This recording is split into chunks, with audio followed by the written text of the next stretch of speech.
So according to verified movers, these are people who moves people around the country or globally, they said tens and millions of people move within the U.S. So on an average, American family moves 11 times or 11.7 times during their lifetime. Can you believe that? And many of you also moved here from somewhere, you know. So it is really not a strange thing. Vern, it's echoing a little bit. Vern. Oh. I don't know. Steve, it's echoing a little bit. So a lot of people, some of you are maybe original from here, but otherwise, a lot of us moved to this location for whatever reasons, right? And so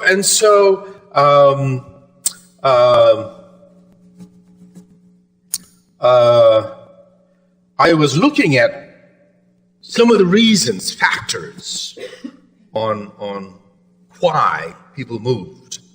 And so there are 9 reasons this verified mover says are the reasons. Moving to a better home, getting children. When family enlarges, you try to find a bigger home. New jobs or job transfer, finding a cheaper home, buying a home, maybe moving from an apartment to a home, to be closer to school or work, safer neighborhoods. Number 8 is other housing reasons. Number 9 is other family reasons. So these are 9 different factors why people in America move. Only about 10%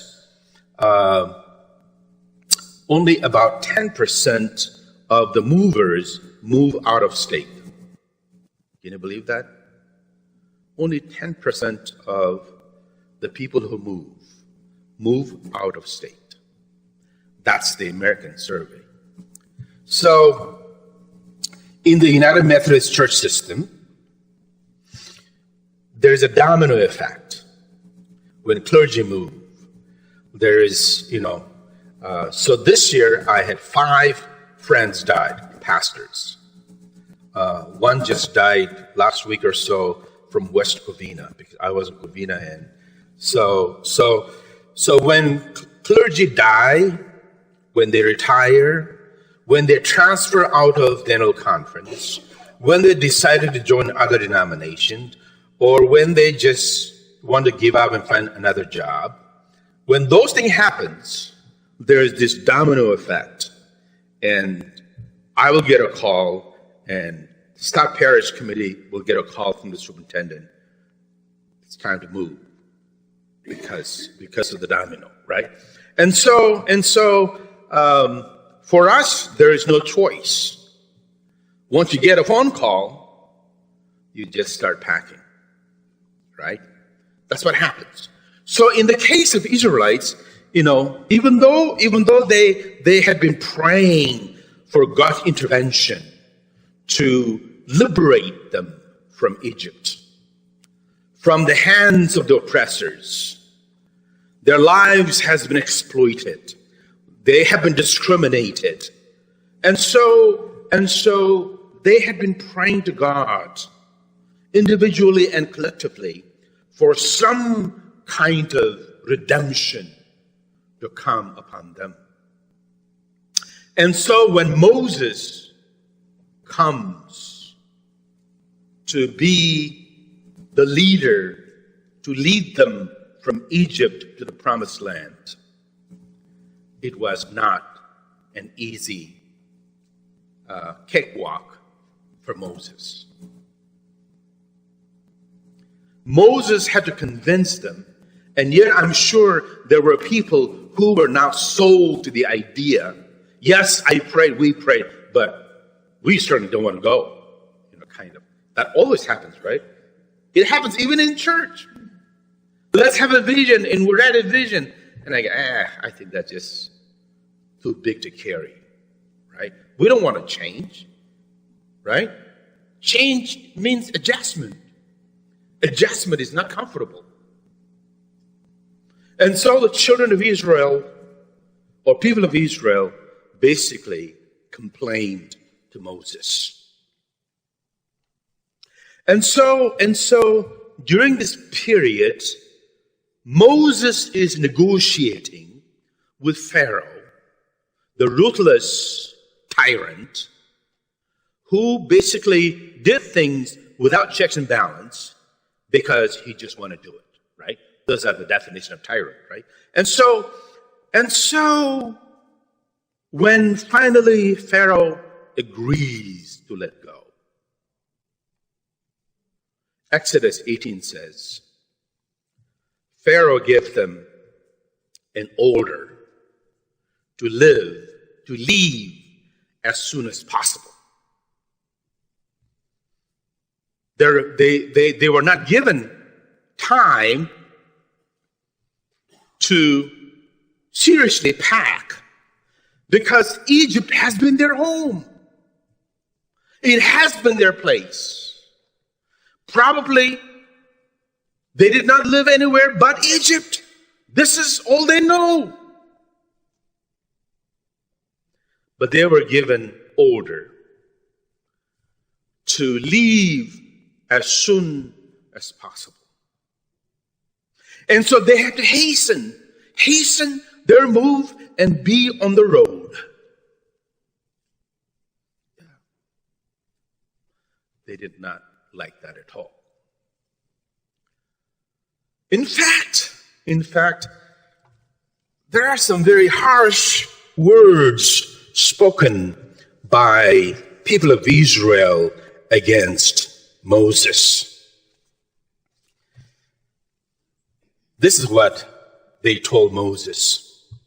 Was it because there were no graves in Egypt that you brought us to the desert to die?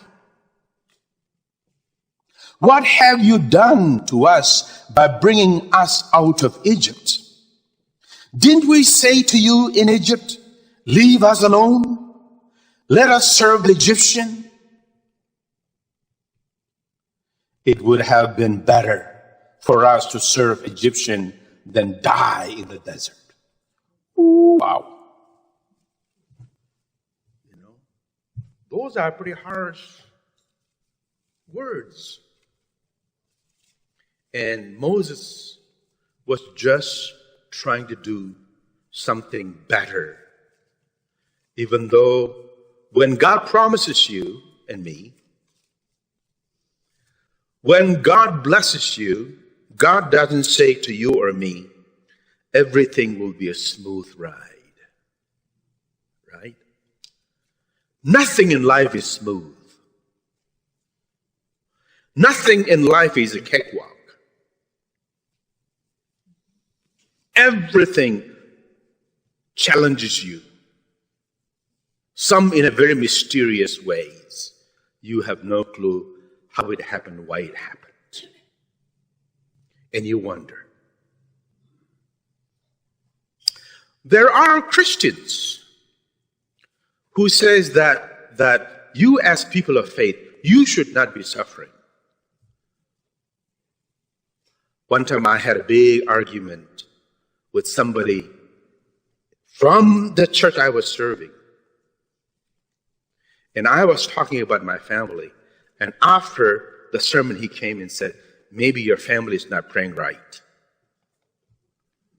You see, some people have that kind of faith understanding that if you believe in God, if you have faith in God, you should not have problem. I go, give me a break. There are wonderful Christian preachers, pastors, missionaries die as well, right? They die. We all one day have to come to the point. This is not our permanent home. Our journey in this life on this earth will end at some point that none of us know. You see? And so, even though God said to Moses to lead people of Israel to the land of milk and honey, a promised land, a wonderful destination, they did not arrive there sooner than they had expected. Like a Chinese proverb says, the journey of 1,000 miles starts with a step. Oh, they just want to have one step and be in the promised land. It just did not work. And so there was much complaint, murmuring, argument, and Moses even complains to God. These people, they're trying to kill me. What's your plan? That's what God was asking. And Moses was asking God. They're trying to kill me. What's this about, right? Yeah, we all say that. When we face obstacles, we also come with all kinds of questions to God, right? Why? Earlier, when Helena we were told she had dementia, I go, oh no, how do you deal with it? Right? We prayed, and then we argued a lot, because she didn't know what was going on. I had some perception of what's going on, but our conversation was just going different. It was not really making any sense, And when you are on that journey, depression comes so quick. And she is not down, but she's down on the floor. You have to peel it out with a scraper. She was that down. Why such a brilliant woman would suddenly drop like a fly? So it just made all our plans in reverse.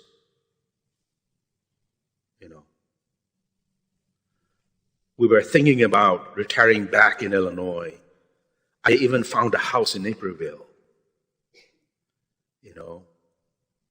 And then everything falls apart. God did not ask her permission, nor my permission, right? It just happened. In life, you get things, and you don't know why. Impossibilities comes our way all the time. You and I may think we are the only ones suffering. And the answer is, no, you are not the only one. I'm not the only one. Helena is not the only one suffering from dementia. See? And so for the children of Israel, they said yes to God. They're on a journey, but journey is not smooth.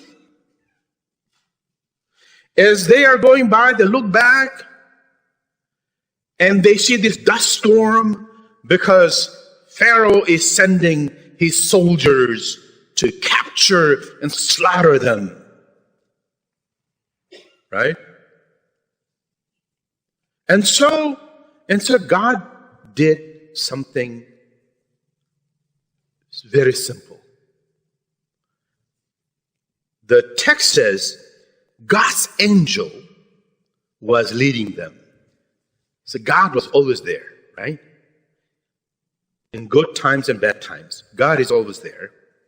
And then the pillar of clouds was also there, and the angel and the pillar of cloud goes back behind the people of Israel, giving them protection, give the children of Israel light to go forward, and then darkens the path of the Egyptian soldiers. Think about that. God was holding them and leading them. Sometimes we don't see that, is it? But God is constantly working on our behalf to make things a little better. But children of people of Israel and Moses sees what is in front of them. Unsurmountable obstacle lays ahead of them. That is the Red Sea. How can anyone go through the Red Sea? Right? Impossible. Humanly impossible. Even if there was 10 boats, it will take them many times going back and forth. By that time, Egyptian soldiers will be there and they will slaughter it. Right? And so Moses just prays with his hands lifted. And the east wind comes and blows the Red Sea. And there is a dry land at the bottom of the sea where children of Israel walk to the other side.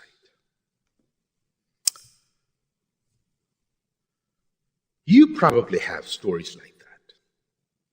You thought this was the end of it. And you prayed, and your church family is praying, everybody's praying, and then you see a little path like in the Red Sea. And you're able to walk through the difficult, challenging times of your lives. And you reach the other side and you don't know how it happened, right? How did I get here? Well, serendipitously, somebody has been praying, you have been praying, and then things happened. Right? Right. Think about it. So many of us have miraculous stories like that. Humanly impossible moment or time, and out of nowhere, there is something miraculous that just happened. Somebody once told me, Pastor Dave, I had needed about $50 to do whatever this person was trying to do. And I had no money. There was not $50 in the house. I've checked all the drawers, trying to find change and counting them. There was no $50. I prayed for God's miracle and kept searching. I even went to the car and I was trying to find everything that is in the car, and it was not happening. I came inside and I went to get my mail, and in the mailbox there was an envelope, $50.